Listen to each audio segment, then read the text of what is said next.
रात के 2 बज रहे थे। एक 30-35 साल की औरत सुनसान रास्ते पर ऑटो का इंतजार कर रही थी। तभी उसी रास्ते पर एक ऑटो आ गया। जैसे ही उस औरत ने हवा में हाथ लहराया, वैसे ही ऑटो ड्राइवर ने ऑटो उसके पास जाकर रोक दी। कहाँ जाना है मैडम? ऑटो ड्राइवर ने उस औरत से पूछा। अवंती नगर। औरत ने उत्तर दिया। ऑटो ड्राइवर ने अपना मोबाइल निकाला और गूगल मैप पर अवंती नगर की तलाश की, क्योंकि वो शहर में नया ही आया था और वो पहले कभी अवंती नगर की ओर नहीं गया था। अवंती नगर वहां से 7 किलोमीटर की दूरी पर था। भाड़ा 300 रुपए होगा मैडम, ऑटो ड्राइवर ने औरत से पूछा। क्या 300 रुपए? भैया 300 बहुत ज्यादा है, 200 में छोड़ दो। उस औरत ने ऑटो ड्राइवर से कहा। ऑटो ड्राइवर ने उस औरत को सिर से पैर तक देखा और कुछ देर सोचकर वो बोला, बैठिए, छोड़ देता हूं। वो औरत ऑटो में बैठ गई और ऑटो अवंती नगर की तरफ निकल पड़ा। ऑटो ने 4-5 किलोमीटर की दूरी तय की थी। जब से वो औरत ऑटो में बैठी थी, तब से ऑटो ड्राइवर उसे आईने में घूरे जा रहा था और गाना गा रहा था। सलाम इश्क मेरी जान जरा कबूल कर लो, तुम हमसे इश्क करने की जरा सी भूल कर लो।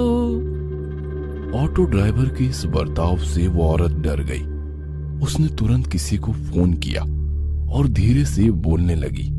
वैसे ही रिक्शा वाले ने गाना बंद कर दिया और उसकी बातें सुनने की कोशिश करने लगा।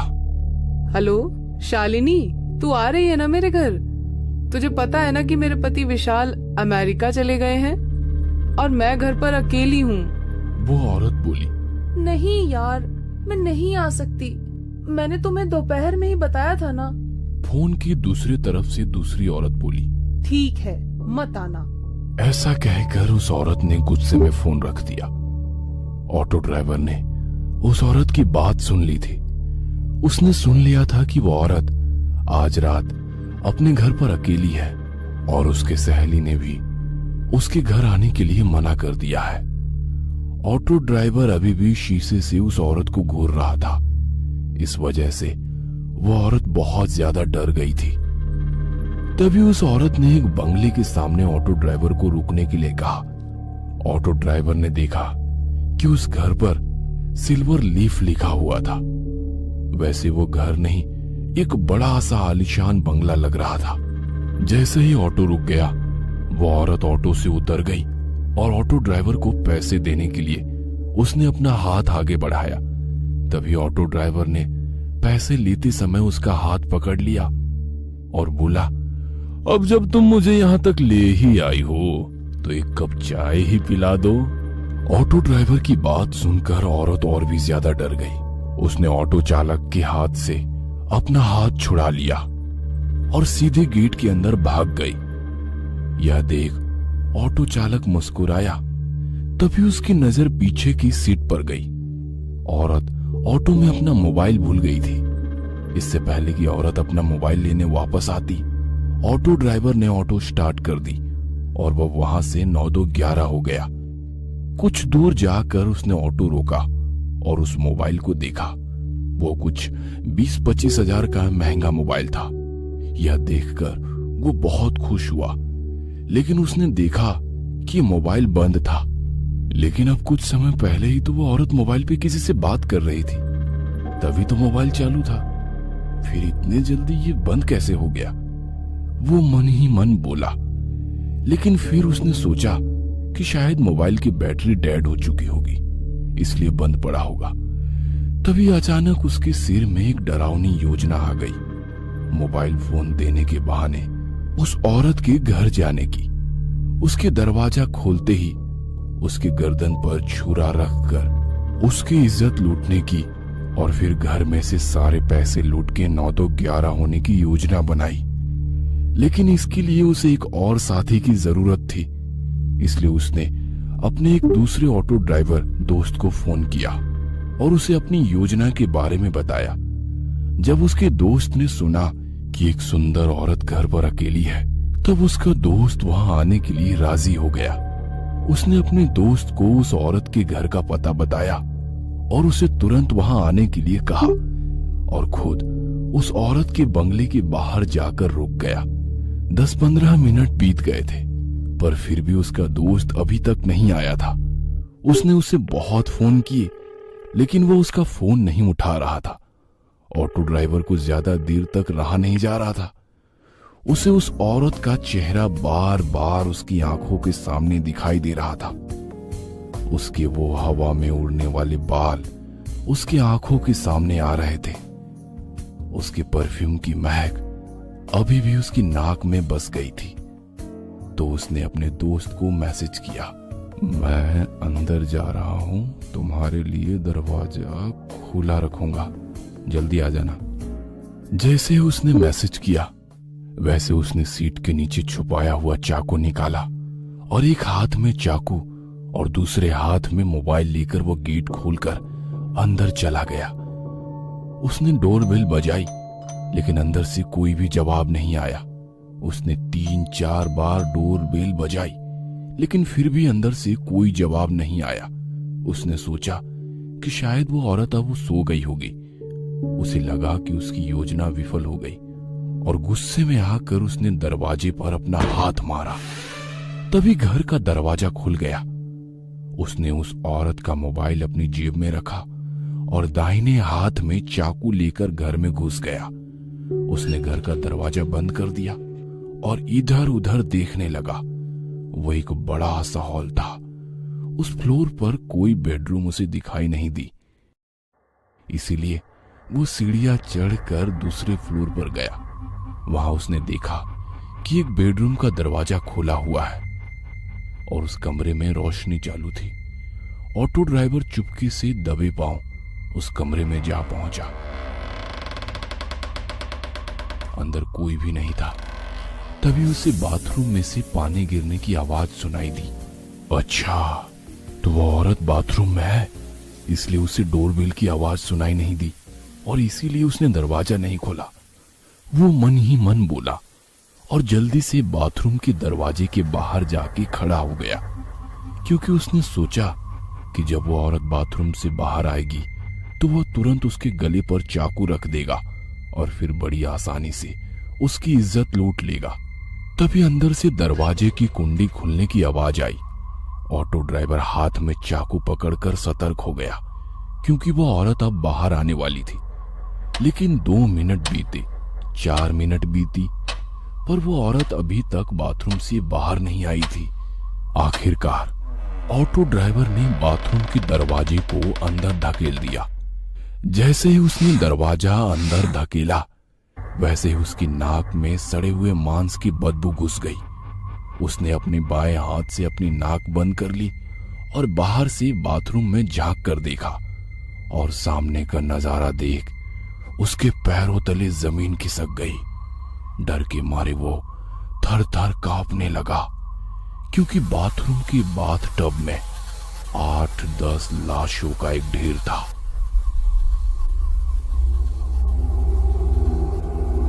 वो डर की मारे पीछे हटने ही वाला था कि तभी उस औरत ने पीछे से आकर ऑटो ड्राइवर की कमर में लात मारी और वो बाथरूम में जा गिरा। ऑटो ड्राइवर बाथरूम में गिरते ही उस औरत ने झट से बाथरूम का दरवाजा बंद कर दिया। जैसे ही ऑटो ड्राइवर ने उसकी दाईं तरफ देखा, वो पसीने से तरबतर हो गया और उसने उठकर दरवाजा खोलने की कोशिश की, लेकिन दरवाजा नहीं खुला, क्योंकि उस औरत ने बाहर से दरवाजा बंद कर दिया था। उसे पता चल चुका था कि उस औरत ने जानबूझकर उसे बाथरूम में बंद कर दिया है।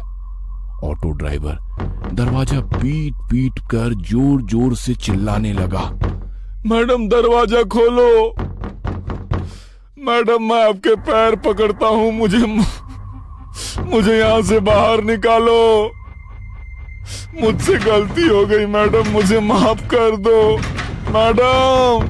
वो भीख मांग रहा था, लेकिन बाथरूम के बाहर से कोई जवाब नहीं आया। बाथरूम के बाहर सन्नाटा फैल गया आखिरकार दरवाजा पीट पीट कर उसके हाथ दुखने लगे और उसने दरवाजा पीटना बंद कर दिया। उसने उसकी दाईं ओर देखा, वैसे ही उसे बाथटब में लगा लाशों का ढेर दिखाई दिया। 8-10 लाशें एक के ऊपर एक रखी हुई थी और हैरानी की बात तो यह थी कि उन सभी लाशों के ऊपर ऑटो ड्राइवर की यूनिफॉर्म थी। इसका मतलब ये था कि वे सभी लाशें ऑटो ड्राइवर की थी। उसने अपने कपड़ों को देखा तो उसने भी वैसे ही यूनिफॉर्म पहन रखी थी। बाथटब के बगल में मोबाइलों का ढेर पड़ा हुआ था। ऑटो ड्राइवर ने उसकी जेब से मोबाइल निकाला और वो फिर एक बार चौंक गया, क्योंकि बिल्कुल वैसे ही मोबाइल का ढेर था। वो समझ गया कि उसे धोखे से फंसाया गया है। उस औरत का ऑटो में कहना कि मैं घर पे अकेली हूं और उसके बाद ऑटो में मोबाइल छोड़ना, ये सब उसकी ही चाल थी और वह बुरी तरह से उसकी जाल में फंस चुका था। वो समझ चुका था कि वे सभी ऑटो ड्राइवर भी बिल्कुल उसकी तरह ही उस औरत के जाल में फंस गए थे और वो बाद में उसी बाथटब में मर गए। अब उसके साथ क्या होगा, इसका ख्याल उसके मन में ही आ गया। क्या ऑटो ड्राइवर उस भूतिया बंगलों से बच निकलेगा? इन सभी सवालों के जवाब जानने के लिए इस कहानी का अगला पार्ट देखना मत भूलना।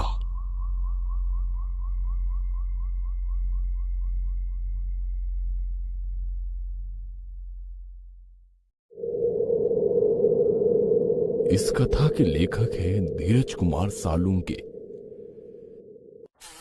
ऑटो ड्राइवर बाथरूम में फंस गया था।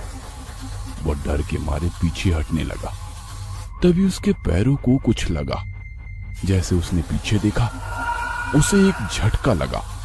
उसे लकड़ी की फर्नीचर के एक खोखले में एक और ऑटो ड्राइवर की लाश दिखाई दी, जिसकी आंखें बाहर निकल आई थी और मुंह में से जुबान बाहर लटक रही थी। उस लाश को देखकर ऐसा लग रहा था कि उस बेचारे की मौत बहुत ही दर्दनाक हुई होगी। वो काफी तड़प तड़प कर मर गया होगा। ऑटो ड्राइवर को उस लाश के हाथ के पास एक टॉयलेट क्लीनर की बोतल दिखाई दी। ऐसा लग रहा था कि उस ऑटो ड्राइवर ने वो टॉयलेट क्लीनर पीकर खुदकुशी की थी। वो जल्दी से उस लाश से दूर हो गया और दरवाजे के ठीक सामने बनी टॉयलेट सीट पर बैठ गया। तभी उसे याद आया कि उसके पास उसका मोबाइल है। उसने अपना मोबाइल अपनी जेब से निकाला और अपने दोस्त को फोन किया। जैसे ही उसने फोन उठाया, रिक्शा वाले ने रोना शुरू कर दिया। राजू, मुझे बचाओ। राजू, ये औरत मुझे मार डालेगी। ऑटो ड्राइवर फोन पर बात ही कर रहा था कि इतने में उसके हाथ से किसी ने उसका फोन छीन लिया। ऑटो ड्राइवर ने उसकी मोबाइल छीनने वाले की ओर देखा और डर के मारे उसके रोंगटे खड़े हो गए। उसे अपनी आंखों पर यकीन नहीं हो रहा था, क्योंकि उसका मोबाइल लकड़ी टेबल के नीचे पड़ी हुई लाश ने छीन लिया था। उस लाश ने ऑटो ड्राइवर का मोबाइल छीना और उसे किसी रसगुल्ले की तरह निगल गया और फिर वापस आकर खोखली की जगह में जाकर अपने हाथ पांव फैलाकर मुंह से जुबान बाहर निकालकर लेट गया। ऑटो ड्राइवर आंखें फाड़ फाड़ कर उस लाश की तरफ देख रहा था। उसने बचपन में अपने पिता से सुना था कि एक मरा हुआ आदमी फिर कभी नहीं उठता, लेकिन आज उसे एहसास हुआ कि उसके पिता गलत थे। उसके मन में ख्याल आया, क्या इन्हीं जीवों को भूत कहते हैं? भूत तो वही होते हैं ना, जो मर कर भी उठते हैं, चलते हैं, रात को यहां वहां घूमते हैं। उस मुर्दे को उठते देखकर ऑटो ड्राइवर की आंखें सफेद पड़ चुकी थी।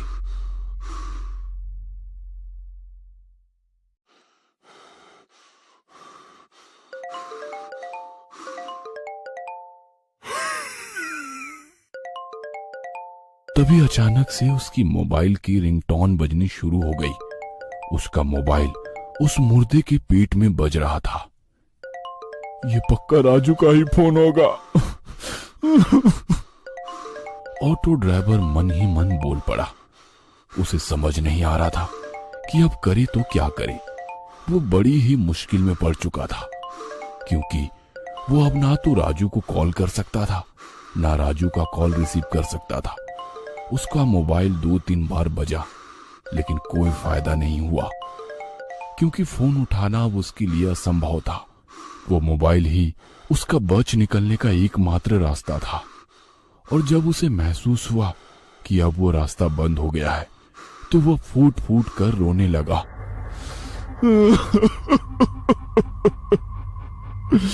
मैडम, मुझे यहाँ से बाहर निकालो। मैडम, मुझे यहाँ से बाहर निकालो। वो चीख चीख कर रोने लगा। तभी बाथरूम के बाहर से वो औरत बोली, अरे तुम अंदर कैसे फंस गए? आपको अंदर किसने बंद किया? ऑटो ड्राइवर यह सुनकर खुश हो गया कि औरत ने उसे बाथरूम में बंद नहीं किया था। मैडम, जल्दी से बाहर से दरवाजा खोलो, किसी ने दरवाजा बाहर से बंद कर दिया है। उसने बाथरूम के बाहर खड़ी औरत से कहा। हाँ, खोलती हूँ, आप बस दरवाजे के आगे ही खड़े हो जाइए। ऐसा कहकर वो औरत वहां से चली गई। कुछ ही देर में लोहे का कांटों वाला फावड़ा लेकर आ गई। ऑटो ड्राइवर दरवाजे के आगे ही खड़ा हुआ था। क्या आप दरवाजे पर नहीं हैं? उसने रिक्शा वाले से पूछा। ऑटो ड्राइवर अंदर से दरवाजे के सामने खड़ा था। हाँ मैडम, मैं दरवाजे के सामने खड़ा हूँ, आप बस जल्दी से दरवाजा खोलिए। ऑटो ड्राइवर बाथरूम से चिल्लाया। वो औरत हाथ में नुकीला फावड़ा लेकर बाथरूम के दरवाजे की तरफ भागी। इधर बाथरूम के अंदर ऑटो ड्राइवर ने सोचा, मैडम अभी दरवाजा खोलेंगी, कहीं मैं दरवाजे के बीच में ना आ जाऊं। इसलिए वो दरवाजे के किनारे पर चला गया और जैसे ही दरवाजे से बाजू हटा, उसी वक्त वो लोहे का नुकीला फावड़ा दरवाजे के आर पार हो गया। यह देखकर ऑटो ड्राइवर के होश ही उड़ गए। अगर वो उस दरवाजे के सामने एक और पल भी खड़ा होता तो वह लोहे का नुकीला फावड़ा उसके पेट से बाहर गुजर जाता और वो उसी पल मर गया होता। वो औरत जान गई थी कि उसका हमला जाया हो गया है, इसलिए उसने वो फावड़ा दरवाजे में से खींचकर बाहर निकाला। अरे क्या हुआ? आप दरवाजे के सामने खड़े रहिए ना, मैं अभी दरवाजा खोल देती हूँ। वो औरत बहुत ही प्यार से बोली, लेकिन ऑटो ड्राइवर ने अपने मुंह से एक शब्द भी नहीं निकाला। अरे अरे, डरो मत, मैं तो सिर्फ दरवाजा खोलने की कोशिश कर रही थी। एक बार फिर मीठी आवाज में बड़ी प्यार से बोली। अंदर ऑटो ड्राइवर का हाथ डर के मारे कांप रहे थे। उसे पता था कि अगर वो दोबारा दरवाजे के सामने गया तो वह औरत नुकीला फावड़ा उसके पेट में घुसेड़ देगी। लेकिन फिर भी वो देखना चाहता था कि अगर वो इस बार दरवाजे के सामने गया तो क्या होगा। हैं? मैं खड़ा हूँ दरवाजे के सामने। ऑटो ड्राइवर दरवाजे के बाजू में खड़े होकर बोला। वो औरत जोर से चिल्लाई और उसने फिर एक बार बड़ी ताकत से लोहे का फावड़ा दरवाजे में घुसेड़ दिया और बाहर निकाला। यह देखकर ऑटो ड्राइवर घबरा गया। औरत को फिर से एहसास हुआ कि वह अपना शिकार चूक गई है, तो उसे गुस्सा आ गया। क्या हुआ? दरवाजे के सामने आ जाना, मैं दरवाजा खोल रही हूँ। ऑटो ड्राइवर को समझ नहीं आ रहा था कि अब क्या करे। नहीं, रहने दो, मैं अंदर ही ठीक हूँ, आप दरवाजा मत खोलना। ऑटो ड्राइवर ने उस औरत से कहा। वैसे वो औरत गुस्से से लाल हो गई और उसने अपने हाथ में से फावड़ा नीचे फेंक दिया। ठीक है, तो तुम बाहर नहीं आना चाहते तो मैं ही अंदर आ जाती हूँ। वो औरत ने डरावनी आवाज में ऑटो ड्राइवर से कहा और वो दरवाजा खोलने लगी। ऑटो ड्राइवर ने सोचा कि अगर वो अंदर आ गई तो ना जाने उसके साथ क्या करेगी, क्योंकि उस औरत के सर पर खून सवार था। तभी उस औरत ने दरवाजे को अंदर धकेल दिया। एक तभी ऑटो ड्राइवर होश में आया और अपनी पूरी ताकत से उसने दरवाजे को अंदर से बाहर धकेला और अंदर से बंद कर दिया। वो औरत गुस्से से लाल हुई और दरवाजे पर लात मारने लगी। खोलो दरवाजा, खोलो दरवाजा, खोलो।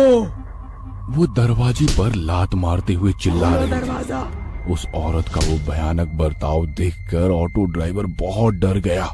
वो अपने सिर पर हाथ रखकर नीचे बैठ गया और रोने लगा। ये मैं कहाँ आकर फंस गया। वो सर पकड़कर रोने लगा। तभी उसे अपने गांव के पागल बाबिया की बात याद आने लगी। एक औरत के चक्कर में बाबिया ने अपनी खेती बाड़ी और घर बेचकर वो भिखारी बन गया था और बाद में वो पागल हो गया था। तब से वह हर आदमी को पकड़कर सिर्फ एक ही वाक्य कहता था, भाई चानात खूब वाहटा है। मतलब औरत की लत बहुत खराब है। लेकिन तभी ऑटो ड्राइवर उसे हर वक्त कहता कि वो मर्द ही क्या जिसे औरत की लत ना हो। ऐसी जिंदगी से तो मौत अच्छी। और आज वो एक औरत की वजह से ही मौत के सामने खड़ा हुआ था। बाबिया सही कहता था, भाई चानात खूब वाहिटस्सो। उसने खुद से ही कहा।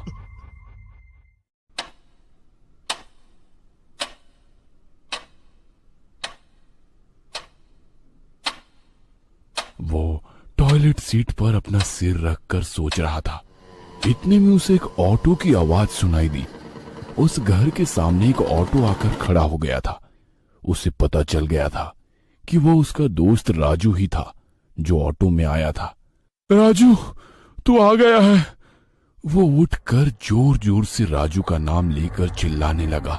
राजू, राजू, मैं इस घर में हूँ। इस औरत ने मुझे बाथरूम में कैद कर दिया है। राजू, राजू। तभी उस औरत ने दरवाजे पर जोर से लात मारी। चुप बैठ, वरना तेरे मुंह में फावड़ा घुसेड़ दूंगी। उसने रिक्शा वाले से कहा। नहीं, चुप बैठूंगा। ऑटो ड्राइवर थोड़ी हिम्मत दिखाते हुए बोला। तभी उस औरत ने जोर से दरवाजे पर लात मारना शुरू कर दिया। ऐसा लग रहा था कि जैसे दरवाजा टूटने ही वाला है। ऑटो ड्राइवर बहुत डर गया था। तभी घर की डोरबेल बजी। वैसे ही औरत शांत हो गई और ऑटो ड्राइवर राजू राजू कहकर चिल्लाने लगा। जरा रुको, हाँ, मैं बस 1 मिनट में आई। वो औरत मीठी आवाज में चिल्लाई और दरवाजा खोलने के लिए वहां से चली गई। ऑटो ड्राइवर बाथरूम के दरवाजे पर आ गया। दरवाजे में लोहे का फावड़ा घुसाने के कारण दरवाजे में छेद हो गए थे। ऑटो ड्राइवर एक छेद से बाहर देखने लगा। बेडरूम में कोई नहीं था। 3-4 मिनट में वो औरत राजू को बेडरूम में ले आई। राजू को देखकर ऑटो ड्राइवर ने चिल्लाना शुरू कर दिया। राजू बचाओ, इस औरत ने मुझे बाथरूम में बंद कर दिया है। राजू। राजू ने ऑटो ड्राइवर की आवाज सुन ली। वो दौड़ता हुआ बाथरूम के दरवाजे पर आया और बोला, रुको, मैं दरवाजा खोलता हूँ। उसने दरवाजा खोलने की कोशिश की, लेकिन वो खुल ही नहीं रहा था। इस औरत को मत छोड़ना राजू, इसने मुझे अंदर बंद कर दिया है। इसने मुझे मारने की कोशिश की है। खलास कर डालो इसको। ऑटो ड्राइवर ने बड़े गुस्से में राजू से ये कहा। यह सुनकर राजू गुस्से से लाल हो गया। उसने अपनी जेब से चाकू निकाला और जोर से चिल्लाया।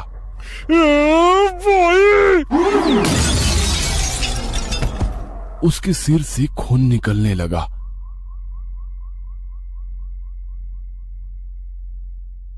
फिर भी राजू उठने की कोशिश करने लगा। उस औरत ने पास में एक टेबल से एक शीशे का फलदान लिया और उसे फिर से राजू के सिर में जोर से पटक दिया और बोली, उप्स, तुम्हें तो लग गई।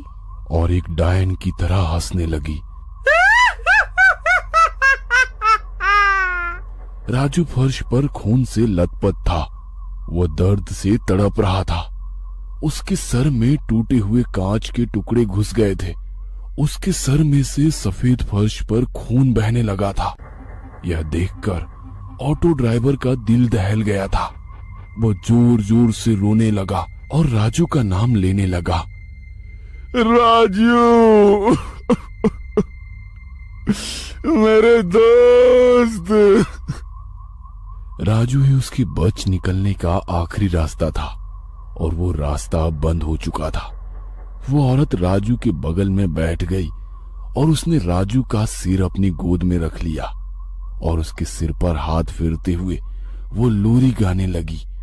सो जा मेरे राजकुमार, तुम हो मेरा सारा संसार, जब से तुम मुझे मिले मेरा जीवन हुआ खुशहाल, जीवन में मेरे रंग भरे तूने ही लाखों हजार। सो जा मेरे राजकुमार, सो जा मेरे राजकुमार। वो लोरी गा रही थी। इतने में अचानक राजू ने अपने पास पड़े चाकू को उठाकर उस औरत के सिर में घोंप दिया। वो औरत चिल्लाई और फर्श पर गिर गई। क्या वो औरत मर गई? क्या घायल राजू जिंदा बच पाएगा? और क्या ऑटो ड्राइवर उस भूतिया बंगलो से बच निकलेगा? इन सभी सवालों के जवाब जानने के लिए इस कहानी का अगला पार्ट देखना मत भूलना।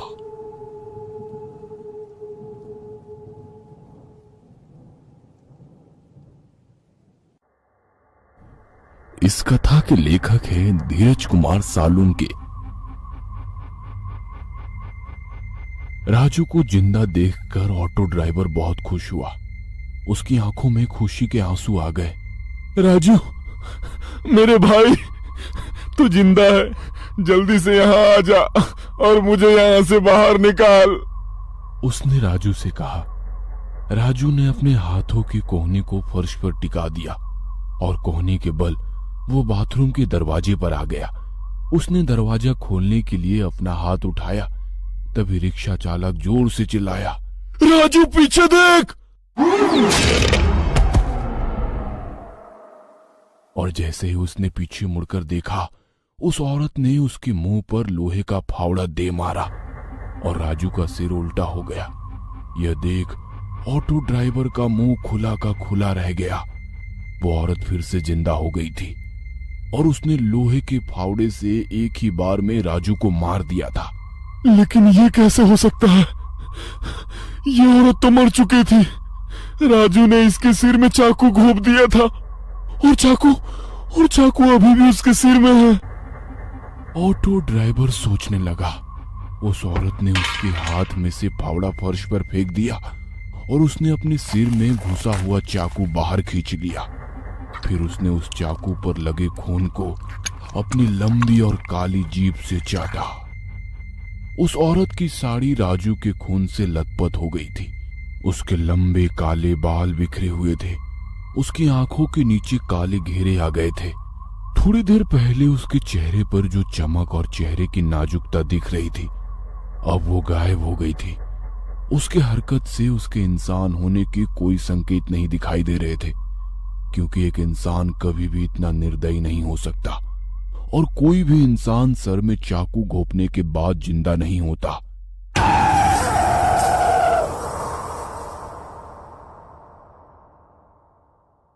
राजू की लाश खून से लथपथ जमीन पर पड़ी थी। उस औरत ने राजू की लाश उठाई।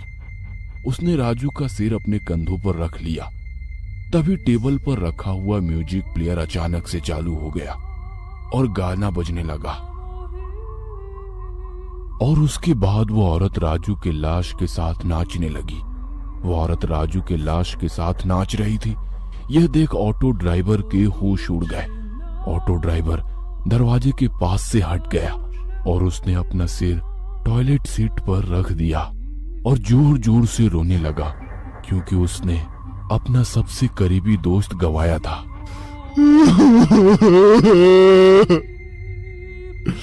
अब मैं यहाँ से बाहर कैसे निकलूंगा?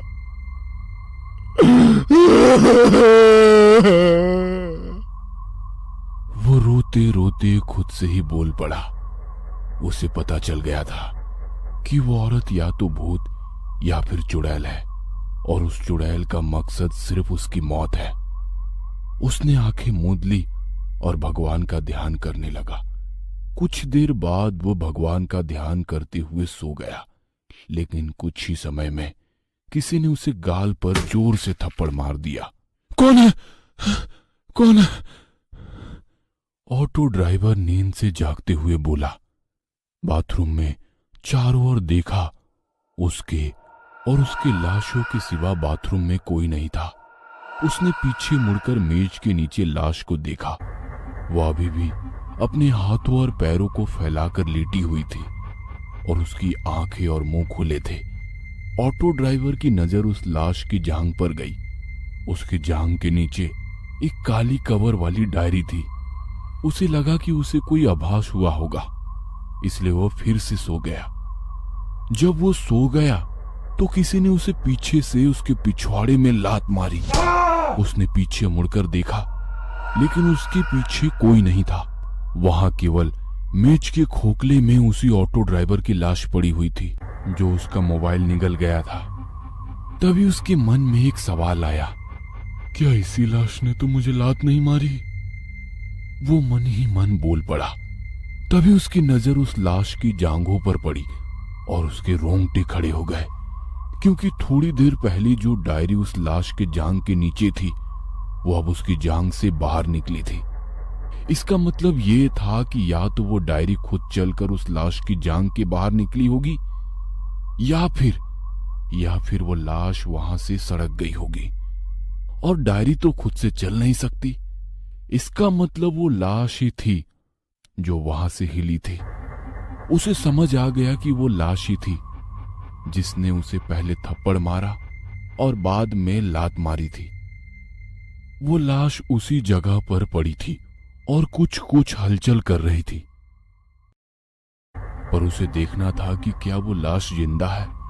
इसलिए उसने बाथटब के पास में से एक मोबाइल फोन उठाया और उस लाश पर फेंक दिया, लेकिन वो लाश हिली नहीं। उसने फिर से उस मोबाइल के ढेर में से 3 मोबाइल उठाए और एक एक करके उस लाश के ऊपर फेंके, पर वो लाश हिली नहीं। उसे लगा कि उसे कोई वहम हुआ होगा, इसलिए वो फिर से जाकर टॉयलेट सीट पर सर रखकर सो गया। उसने आंखें बंद कर ली थी।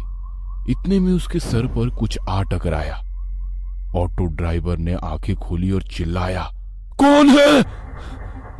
तभी उसकी नजर उसके सामने पड़े हुए मोबाइल पर पड़ी और उसकी सांसें रुक गई, क्योंकि उसके सर पर किसी ने मोबाइल फेंक कर मारा था। उसने पीछे मुड़कर टेबल के खोखले में पड़ी लाश को देखा। उसके बाजू में 3 मोबाइल पड़े हुए थे। यह देखकर तो उसका दिल धड़कना बंद हो गया, क्योंकि उसने उस लाश के ऊपर 4 मोबाइल दे मारे थे। अब यहां सिर्फ 3 थे। इसका मतलब वो लाश ही थी जिसने उसे मोबाइल फेंक कर मारा था। वो उस लाश को देखकर पीछे पीछे जाने लगा। तभी उसके पीछे बाथटब में से दूसरी लाश ने उसके पिछवाड़े में लात मारी और ऑटो ड्राइवर सीधे टेबल के नीचे पड़े हुए लाश के पैरों में जा गिरा। उस लाश के पैरों में गिरते ही उस लाश ने दोनों हाथों से उसका गला घोटना शुरू कर दिया। ऑटो ड्राइवर दर्द के मारे तड़प रहा था। वो उस लाश का चेहरा अपने नाखूनों से नोच रहा था, पर वो लाश उसका गला छोड़ ही नहीं रही थी। ऑटो ड्राइवर को उसकी मौत उसके सामने दिखाई दे रही थी। तभी उसने अपने हाथ फर्श पर टिका दिए। उसका नसीब अच्छा था कि उसे अपना चाकू फर्श पर मिला और उसने चाकू को उठाकर सीधा उस लाश के आंखों में घुसेड़ दिया और वैसे ही लाश सुन पड़ गई। उसने ऑटो ड्राइवर का गला छोड़ दिया और बेजान होकर नीचे पड़ गई। ऑटो ड्राइवर वहां से उठ गया और टॉयलेट सीट पर जाकर चढ़ गया। उसकी सांसें अटक रही थी। अब उसकी बाईं ओर टेबल के नीचे पड़ी हुई लाश थी और दाईं ओर बाथटब जो लाशों से भरा हुआ था। हे भगवान, मुझे यहाँ से बाहर निकालो। मैं फिर कभी शराब नहीं पीऊंगा, गालियां नहीं दूंगा, हमेशा आपकी पूजा करूंगा, किसी भी औरत की तरफ नहीं देखूंगा। आप कहे तो मैं सन्यासी बन जाऊंगा, पर मुझे इस बाथरूम से बाहर निकालो भगवान, बाहर निकालो। मैं आपसे विनती करता हूँ भगवान। ऑटो ड्राइवर ने भगवान से प्रार्थना की। तू कभी यहाँ से बाहर नहीं निकल पाएगा, ना जिंदा ना मुर्दा। उसके बाद वो जोर जोर से हंसने लगी। ऑटो ड्राइवर ने अपने कान बंद कर लिए और भगवान का नाम लेना शुरू कर दिया। हे राम, हे राम, हे राम, हे राम, हे राम, हे राम। पर भगवान का नाम लेते हुए उसके मन में एक ही सवाल आया, क्या भगवान उसके इस गलती के लिए माफ कर देंगे? क्योंकि उसने एक औरत की इज्जत लूटने की कोशिश की थी। उसके मन में ना जाने कौन सा ख्याल आया और उसने भगवान का नाम लेना बंद कर दिया।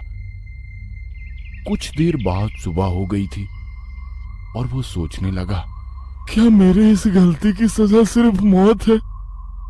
क्या सच में मैं इस बाथरूम के बाहर कभी नहीं निकल पाऊंगा? क्या मैं कभी अपने बीवी बच्चों को नहीं देख पाऊंगा?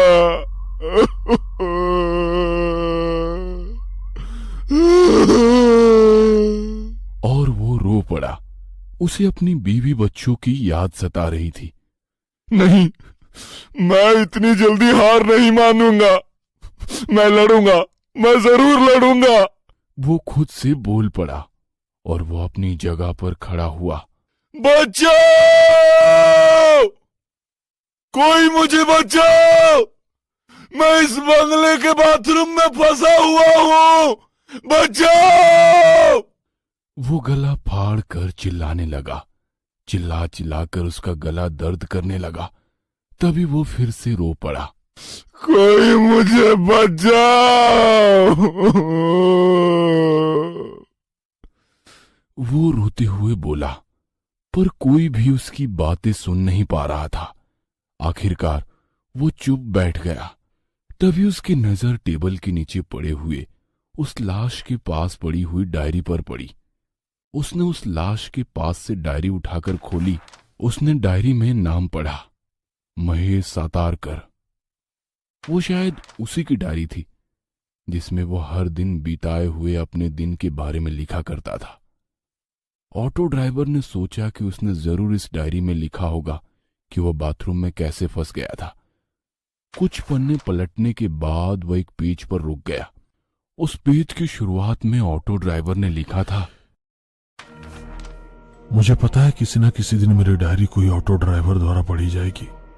मेरा नाम महेश सातारकर है और मैं कोई ऑटो ड्राइवर नहीं हूं, मैं एक पत्रकार हूं। ये पढ़कर ऑटो ड्राइवर चौंक गया। अगर वो ऑटो ड्राइवर नहीं बल्कि पत्रकार था तो उसने ऑटो ड्राइवर की यूनिफॉर्म क्यों पहन रखी थी? ऑटो ड्राइवर के मन में सवाल आया। उसने सोचा, इसके पीछे कोई ना कोई बड़ा कारण होगा, इसीलिए इस पत्रकार ने ऑटो ड्राइवर की यूनिफॉर्म पहन रखी होगी और इसी कारण वो चुड़ैल के जाल में फंस गया होगा। पर वो फंसा कैसे? उसके मन में और एक सवाल आया। तो इन प्रश्नों के उत्तर जानने के लिए ऑटो ड्राइवर ने वो डायरी पढ़ने का फैसला किया और उसने डायरी पढ़ना शुरू कर दिया।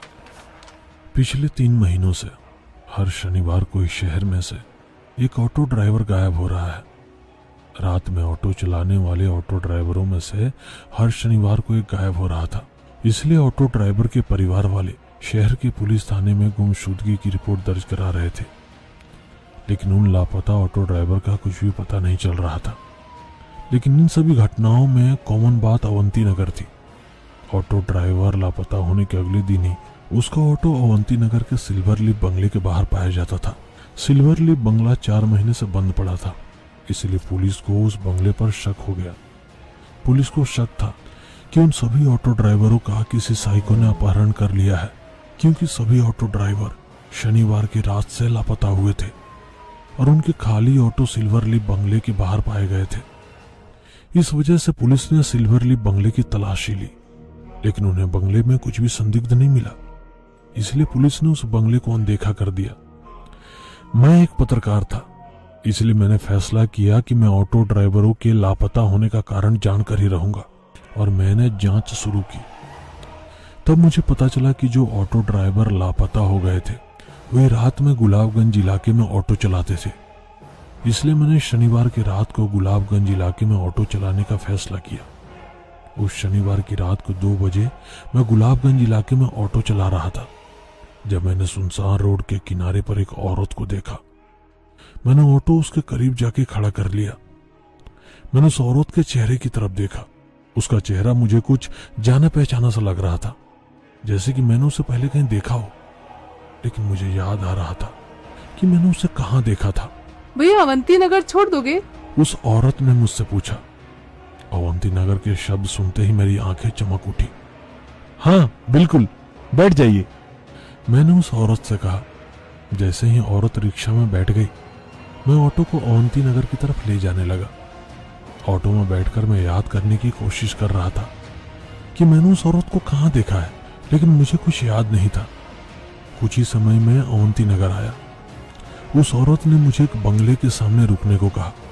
उसने भाड़ा दिया और एक बंगले का गेट खोलकर अंदर चली गई। मैंने उस बंगले को देखा और मेरी आंखें खुली की खुली रह गई, क्योंकि उस बंगले का नाम सिल्वर लीफ था। लेकिन ये बंगला तो 4 महीने से बंद है, फिर यह औरत इस बंगले में क्यों गई है? मैं मन ही मन बोल पड़ा। मुझे लगा कि कुछ तो गड़बड़ है और मैंने उस बंगले में जाने का फैसला किया ताकि पता चल सके कि मामला क्या है। तभी अचानक से मेरी नजर पीछे की सीट पर गई। वो औरत ऑटो में अपना मोबाइल भूल गई थी। बस मुझे उस बंगले में घुसने का कारण मिल गया। मैंने मोबाइल लिया और गेट खोलकर बंगले के आंगन में आ गया। मैंने दरवाजे की घंटी बजाई, लेकिन कोई भी दरवाजा नहीं खोल रहा था। इसलिए मैंने दरवाजे को थोड़ा सा धक्का दिया और यह क्या, अचानक दरवाजा खुल गया। औरत शायद गलती से दरवाजा बंद करना भूल गई थी। मैडम जी, मैंने अंदर आते ही उस औरत को आवाज दी। तभी मैंने उस औरत के चिल्लाने की आवाज सुनी। दूसरी मंजिल के एक बेडरूम से वो चीखने की आवाज आई थी। इसलिए मैं दूसरी मंजिल के उस बेडरूम की तरफ भागा, लेकिन मैंने देखा कि बेडरूम खाली था। तभी एक बार फिर से औरत जोर से चीखी। वो चीख वॉशरूम से आई थी, तो मैं दौड़कर वॉशरूम का दरवाजा खोलकर वॉशरूम में घुस गया और सामने का नजारा देखकर मेरे पैरों तले जमीन खिसक गई, क्योंकि मैंने वॉशरूम के बाथटब में ऑटो ड्राइवर की लाशें देखी थी। तभी उस औरत ने बाहर से वॉशरूम का दरवाजा बंद कर दिया। मैंने दरवाजा खोलने की कोशिश की, पर मैं असफल रहा। मैं रोया, चिल्लाया, उससे भीख मांगी, लेकिन उसने दरवाजा नहीं खोला। मैंने बाथटब के पास मोबाइलों का ढेर देखा। मैंने अपनी जेब से उस औरत का मोबाइल निकाला तो वो एकदम उन्हीं मोबाइलों की तरह था। मैं समझ चुका था कि उस औरत ने मुझे अपने जाल में फंसाया है, लेकिन वो औरत कौन थी? मेरे मन में सवाल आया। अचानक मेरे दिमाग में कुछ आया और मेरी दिल की धड़कन बंद हो गई।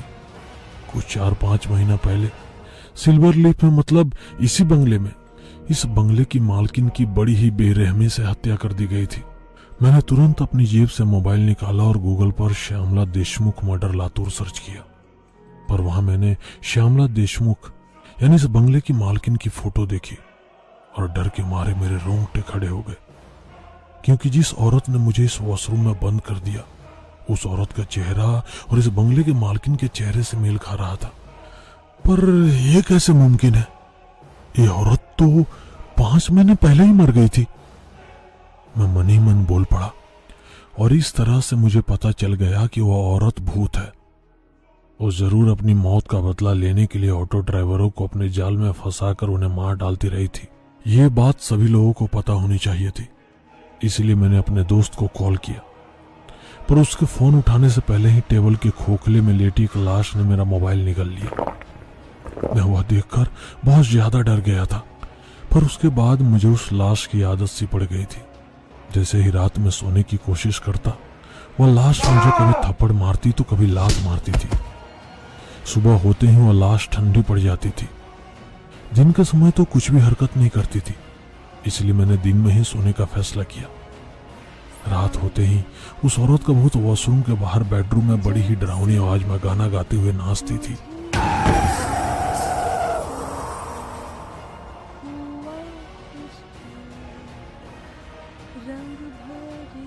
उसकी आवाज सुनकर मेरे कान दर्द करते थे। हर वक्त मेरी नजर वॉशरूम में पड़ी लाशों पर जाती थी। उसमें से आधे ऑटो ड्राइवर तो उस वॉशरूम में बिना खाने पीने के तड़प के मर गए थे।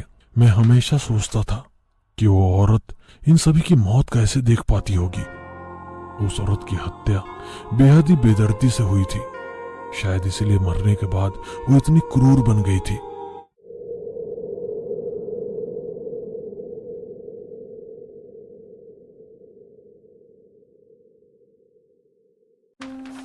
मिसेस देशमुख के साथ बहुत बुरा हुआ था। असल में हुआ यह था, उस शनिवार की रात मिसेस देशमुख देर से एक पार्टी से घर लौट रही थी, पर रास्ते में उनकी स्कूटी बंद पड़ गई। इसलिए उन्होंने वहां से ऑटो लिया और घर आ गई। लेकिन घर आने के 10-15 मिनट के बाद उनके घर की घंटी बजी। उन्होंने दरवाजे की पीप होल से देखा तो उन्हें दरवाजे पर वही ऑटो ड्राइवर दिखा जिसकी ऑटो में वो घर आई थी। क्या हुआ भैया, आप यहाँ क्यों आए हो? उन्होंने घर के अंदर से ही रिक्शा वाले से पूछा। मैडम, आप अपना मोबाइल ऑटो में भूल गई थी, इसलिए मैं आपको लौटाने आया हूँ। लेकिन मिसेस देशमुख उस रात घर पर अकेली थी। उनके पति काम के सिलसिले में विदेश गए हुए थे। सास का पहले ही निधन हो चुका था और कुछ देर पहले वो ऑटो ड्राइवर शीशे में उन्हें गंदी नजर से देख रहा था। इसीलिए उन्हें इतनी रात गए एक ऑटो ड्राइवर के लिए दरवाजा खोलना ठीक नहीं लगा। भैया, आप मोबाइल दरवाजे के बाहर छोड़ दो, मैं कल सुबह बाहर आकर ले लूंगी। ओके मैडम, ठीक है, ऑटो ड्राइवर बोला। उसने मोबाइल दरवाजे के बाहर रख दिया और ऑटो लेकर वहां से चला गया। ऑटो की चले जाने की आवाज सुनकर मिसेस देशमुख ने दरवाजा खोला और वो ऑटो ड्राइवर के जाल में फंस गई। जैसे ही उन्होंने दरवाजा खोला, रिक्शा चालक का एक दोस्त जो वहीं छुपा हुआ था, उसने मिसेस देशमुख की गर्दन पर चाकू रख दिया और बोला, बिल्कुल चुप रहना, अगर आवाज की तो गला काट दूंगा। मिसेस देशमुख डर के मारे चुप बैठ गई और उसने फोन करके ऑटो ड्राइवर को वापस बुला लिया। ऑटो ड्राइवर जानता था कि मिसेस देशमुख मोबाइल लेने के लिए दरवाजा नहीं खोलेंगी। वह जानता था कि जब वो मोबाइल रखकर उनके घर से चला जाएगा तभी मिसेस देशमुख घर के बाहर मोबाइल लेने के लिए आएंगी। इसलिए उसने अपने प्लान में अपने दोस्त को शामिल कर लिया था। उसने दरवाजे की बेल बजाने से पहले ही अपने दोस्त को दरवाजे के बाजू में चाकू लेकर खड़ा करवाया था और सब उसके प्लान के मुताबिक हुआ और मिसेस देशमुख उसके जाल में फंस गई।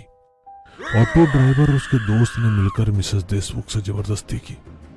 उसके बाद उन्होंने घर का सारा सोना और पैसे लूट लिए और वहां से जाते समय उन्होंने मिसेस देशमुख के हाथ पैर रस्सी से बांध दिए, उनके मुंह को कपड़े से बांध दिया और उन्हें वॉशरूम के बाथटब में मरने के लिए फेंक दिया। वहां से भागते समय ऑटो ड्राइवर के दोस्त ने बाहर से घर को ताला लगाया ताकि जब कोई उनके घर आए तो उन्हें ऐसा लगे कि मिसेस देशमुख घर पर नहीं है और वो कहीं बाहर चली गई है। सुबह जब उनकी नौकरानी घर का काम करने के लिए बंगले पर आई तो उसने देखा कि घर के दरवाजे पर ताला लगा हुआ है। उसने मिसेस देशमुख को कॉल किया लेकिन उनका फोन बंद था, इसीलिए वो वहां से चली गई। लगातार 6 दिनों तक काम वाली बाई बंगले के चक्कर काटती रही और उसे घर का दरवाजा बंद ही दिखाई दिया। 7वें दिन जब मिसेस देशमुख के पति मनोज राव देशमुख विदेश से आए और उन्होंने अपने पास के चाबी से घर का ताला खोला, जब वो फ्रेश होने के लिए वॉशरूम गए तो उन्होंने उनकी पत्नी का शव बाथ टब में पाया। मिसेस देशमुख की 6 दिनों तक भूख और प्यास से मौत हो गई थी। 7 दिनों के भीतर पुलिस ने 2 रिक्शा चालकों को पकड़ लिया। तब पूछताछ में उन्होंने पुलिस को बताया कि उस शनिवार की रात क्या हुआ था। मैं समझ गया कि मिस श्यामला देशमुख की रूह ऑटो चालकों को मारकर अपनी मौत का बदला ले रही थी, क्योंकि शायद उन्हें लग रहा है कि जो उनके साथ हुआ वो किसी और महिला के साथ ना हो। इसलिए वह समाज से ऐसे लोगों को मार रही थी जो औरत की तरफ बुरी नजर से देखते हैं और उनके साथ उल्टी सीधी हरकत करने की कोशिश करते हैं। मैं चिल्ला चिल्लाकर मिसेस श्यामला देशमुख की आत्मा को समझाने की कोशिश कर रहा था कि मैं कोई ऑटो ड्राइवर नहीं बल्कि मैं एक पत्रकार हूं और मैं किसी बुरी नीयत के साथ यहां नहीं आया था। लेकिन उस आत्मा को मेरी किसी भी बात से कोई फर्क ही नहीं पड़ रहा था। तू कभी यहाँ से बाहर नहीं निकल पाएगा, ना जिंदा ना मुर्दा। मुझे इस बाथरूम में बंद हुए 4 दिन बीत चुके हैं। भूख प्यास से मेरा शरीर कमजोर हो चुका है। अब तो जैसे मेरे जीने की इच्छा ही खत्म हो रही है। इस डायरी में अपना दर्द बांटकर थोड़ा अच्छा महसूस होता है। बस एक उम्मीद के साथ जी रहा हूं कि वह दरवाजा खुल जाए और मैं वहां से भाग जाऊं। मुझे मेरी बीवी बच्चों की बहुत याद आती है। मैंने लाख कोशिश की पर वो मजबूत दरवाजा नहीं खुला। प्यास से मेरा गला पूरी तरह सूख चुका है। मैं रो रहा हूं लेकिन मेरे आंसू तक खत्म हो चुके हैं। नल से लगातार काला पानी बह रहा है जिससे गंदी बदबू आ रही है। मैं मन ही मन सोच रहा हूं आखिर मेरी क्या गलती है, क्यों मैं इस मौत के भंवर में फंस गया हूं। तभी मेरे मन में ख्याल आया मिसेस श्यामला देशमुख भी ऐसे ही मौत के जाल में फंस गई थी। उनकी भी क्या गलती थी। आज 5 दिन हो चुके हैं। अब मैं भूख प्यास बर्दाश्त नहीं कर पा रहा हूं। मेरा दिल और दिमाग नकारात्मकता से भर चुका है। आज मैंने टॉयलेट क्लीनर पीकर आत्महत्या करने का फैसला कर लिया है। अगर कोई ये डायरी पढ़ रहा है तो मेरी उसे एक ही सलाह है, यहां से बचने का बस एक ही रास्ता है और वो है मौत। मुझे शायद पहले ही यह फैसला कर लेना चाहिए था।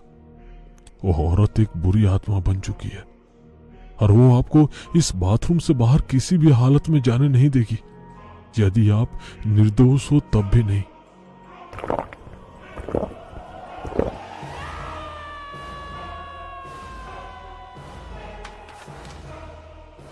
डायरी के आगे के पन्ने खाली थे। ऑटो ड्राइवर उस पत्रकार की डायरी पढ़ के बहुत डर गया था, क्योंकि उसे पता चल गया था कि जो भी इस बाथरूम में फंसता है उसकी मौत बहुत दर्दनाक होती है। उसे लगा कि पत्रकार सही था। उस औरत को बस एक ही चीज चाहिए और वो है ऑटो ड्राइवर की मौत। पर वो ऑटो ड्राइवर हार मानने वालों में से नहीं था। पर यहां से निकलूं कैसे? वो ऐसा सोचने लगा, तभी अचानक उसे याद आया पत्रकार ने डायरी में लिखा था कि हर शनिवार की रात एक ऑटो ड्राइवर इस बाथरूम में फंस जाता है। मैं भी शनिवार की रात को ही फंस गया था, यानी कि अब इस बाथरूम का दरवाजा अगले शनिवार की रात को कोई ऑटो ड्राइवर ही खोलेगा। जब कोई ऑटो ड्राइवर इस बाथरूम का दरवाजा खोलेगा तभी मुझे यहाँ से भागने का मौका मिलेगा। और अगर वो औरत ने मुझे रोका तो मैं वो ऑटो ड्राइवर मिलके उसका सामना करेंगे। मुझे कुछ भी करके इस आने वाले शनिवार तक यहाँ मुझे जिंदा रहना होगा, उसने अपने आप से कहा। और वो शनिवार की रात देखने लगा। ऑटो ड्राइवर को फंसे हुए अब 5 दिन हो चुके थे। पिछले 5 दिनों से उसने कुछ भी नहीं खाया था। बिना पानी के उसका गला सूख गया था। उसने सोचा, भूख के मारे कहीं मेरी मौत ना हो जाए, पर क्या खाऊं? शव। उसने वहां पड़े शव के मांस को खाने के बारे में सोचा, पर दुविधा ये थी कि वो शाकाहारी था। उसने अपनी पूरी जिंदगी में कभी मांस नहीं खाया था और ये तो इंसान का मांस है, पर उसे जिंदा रहने के लिए ये आखिरी मौका था। इसलिए उसने इंसानी मांस खाने का सोचा। उसने खोखले में पड़ी हुई लाश के आंख से चाकू निकाला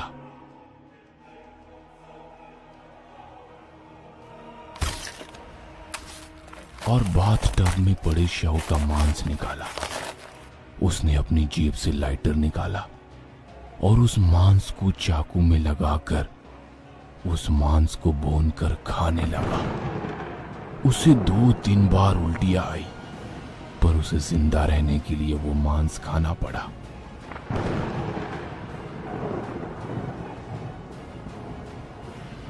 आखिरकार उसका इंतजार खत्म हुआ। शनिवार की रात आई। ऑटो ड्राइवर इंसानी मांस खाकर शनिवार तक जिंदा रहा। उसने घड़ी में देखा तो रात के 2 बजे थे।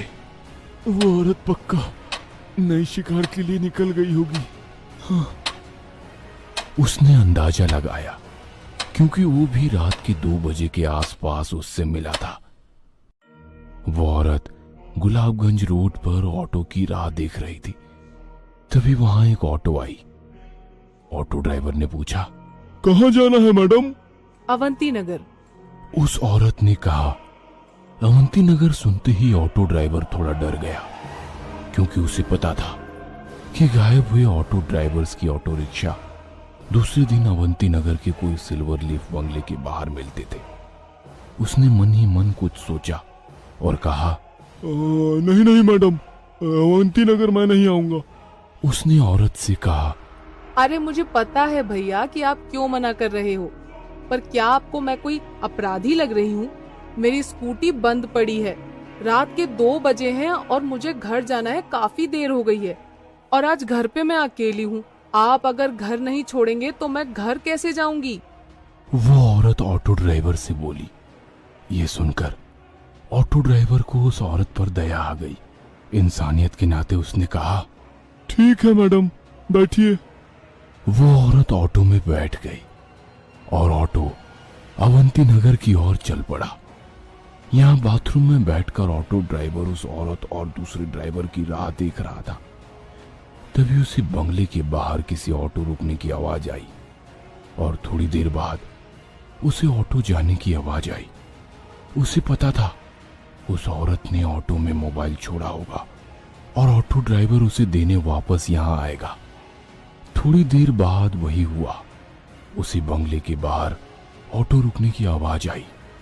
वो ऑटो ड्राइवर ईमानदार था, इसलिए वो मोबाइल देने वापस आया था। उसने बंगले की ओर देखा। उस पे लिखा था देशमुख विला। उसे लगा कि उसे सिल्वर लीफ बंगले से खतरा है, ना कि देशमुख विला से। इसलिए उसने बंगले के अंदर जाने का निर्णय लिया। उसने 2-3 बार डोरबेल बजाई, पर अंदर से कोई आवाज नहीं आई। उसे लगा शायद वो औरत सो रही होगी। तभी किसी के चिल्लाने की आवाज आई, कोई तो बचाओ मुझे, मैं इस बाथरूम में फंस गया हूँ, बचाओ। बाथरूम से ऑटो ड्राइवर चिल्लाने लगा। बंगले के अंदर से आने वाली आवाज सुनकर नया ऑटो ड्राइवर सावधान हो गया और उसने दरवाजे पे हाथ मारा तो दरवाजा खुला था। उसे लगा कुछ तो गड़बड़ है, इसलिए वो अंदर की ओर चला गया। तभी उसे बाथरूम में फंसे ऑटो ड्राइवर की आवाज आने लगी, बचाओ बचाओ, मैं ऊपर वाले कमरे के बाथरूम में फंस गया हूँ, बचाओ बचाओ। नया ऑटो ड्राइवर दौड़ते हुए उस बाथरूम की ओर गया। जल्दी दरवाजा खोलो, मुझे यहाँ से बाहर निकालो, उस औरत ने मुझे इस बाथरूम में बंद कर दिया है, जल्दी खोलो। हाँ 1 मिनट। ऐसा कहकर नए ऑटो ड्राइवर ने दरवाजा खोला और दरवाजा खोलते ही उस औरत ने नए ऑटो ड्राइवर को पीछे से लात मारी और वो नया ऑटो ड्राइवर भी बाथरूम में गिर गया। और वो तभी उस औरत ने बाहर से दरवाजा बंद कर दिया। नया ऑटो ड्राइवर बाथरूम में लाशों के ढेर को देख जोर जोर से चिल्लाने लगा। अब वो जान चुका था कि शहर के गायब हुए ऑटो ड्राइवर जाते कहाँ हैं। दूसरी ओर पुराना ऑटो ड्राइवर अपना सर पकड़ के बैठा था, क्योंकि उसका यहाँ से बाहर निकलने का प्लान फेल हो चुका था। नया ऑटो ड्राइवर दरवाजे पे लात मारने लगा। दरवाजा खोलो, वरना मैं तुम्हें छोड़ूंगा नहीं, तुम्हें जान से मार दूंगा। तभी अचानक पुराने ऑटो ड्राइवर ने कहा, दोस्त तुम्हारा मोबाइल कहाँ है? जल्दी से निकालो और पुलिस को फोन लगाओ, जल्दी निकालो। तभी नए ऑटो ड्राइवर ने अपनी जेबी तराशते हुए कहा, अरे अरे मैं अपना मोबाइल फोन ऑटो में भूल गया। ये सुनते ही पुराने ऑटो ड्राइवर को गुस्सा आया। तेरी माँ की, मैं इतने दिन तुम्हारी राह देख रहा था और तुम मोबाइल ऑटो में भूला है। पर यहाँ हो क्या रहा है? हमें यहाँ क्यों बंद किया है? तभी पुराने ऑटो ड्राइवर ने उसे सारी बातें बताई। अब हम यहाँ से कैसे बाहर निकले? कि तभी दरवाजे पे किसी ने हाथ मारा और उस औरत ने बाहर से कहा, मैं तुझे बाहर निकालूंगी, पर तुझे मेरा एक काम करना पड़ेगा। काम? कौन सा काम? तुम्हारे सामने वाले ऑटो ड्राइवर को मार डालो।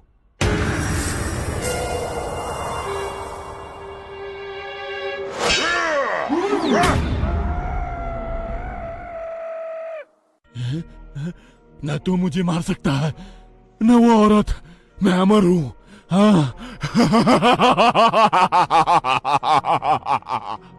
मैं तुम्हें नहीं मारने वाला था।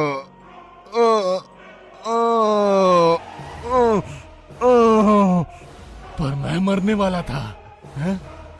क्योंकि मुझे पता था ऐसा ही कुछ होगा, और आज नहीं तो 2 दिन बाद तू मुझे मार ही देता, क्योंकि मैं कमजोर हो चुका हूँ।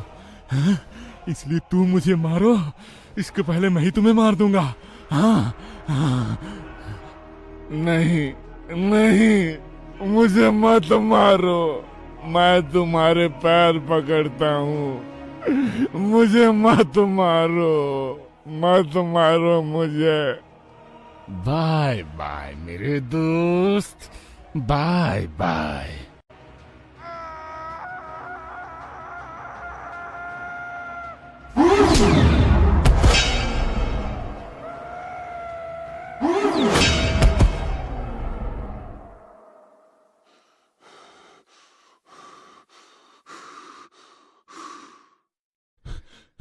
मैडम, मैडम, मैंने उसे मार दिया, मैडम।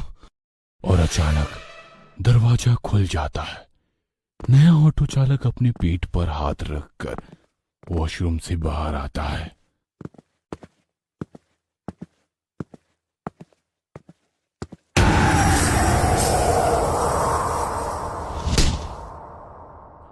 तुझे क्या लगा मैं तुझे छोड़ दूंगी?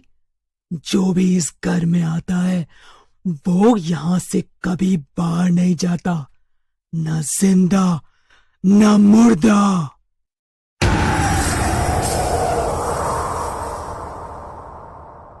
घर आजा सजन, तेरी राह तकूं मैं रात दिन, के कहीं न लागे मन तेरे बिन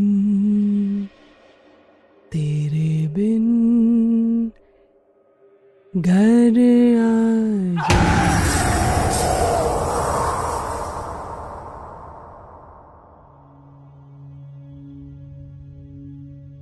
आजा सनम मधुर चांदनी में हम तुम मिले तो वीरान में आ जाएगी बहार, झूमेगा आसमान। तभी अचानक रास्ते के किनारे उसे एक औरत दिखी। उसने औरत के पास आकर ऑटो रोका। कहाँ जाना है? अवंती नगर। ये सुन ऑटो ड्राइवर को डर के मारे पसीना आ जाता है। नहीं मैडम, ऑटो नहीं जाएगा वहाँ। प्लीज छोड़ दो ना, आज मैं अकेली हूँ घर पर। नहीं, ऑटो नहीं जाएगा। ऐसा कहते हुए ऑटो ड्राइवर वहाँ से चला जाता है। कुछ दूर जाने के बाद वो सोचता है, ये कैसे मुमकिन है? ये औरत तो 4-5 महीने पहले मर चुकी थी।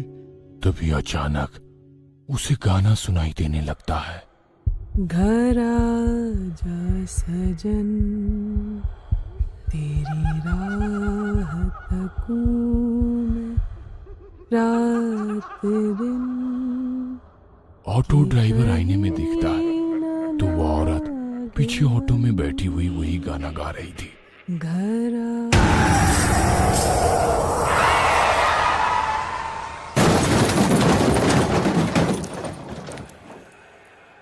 घर नहीं आओगे तो ऐसा ही होगा।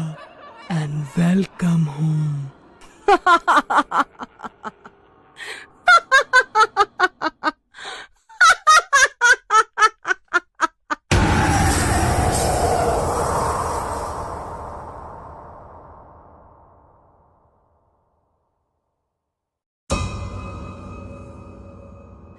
ये कहानी आपको अच्छी लगी हो तो हमें सब्सक्राइब करें, हमारा इंस्टाग्राम और फेसबुक पेज जरूर फॉलो करें।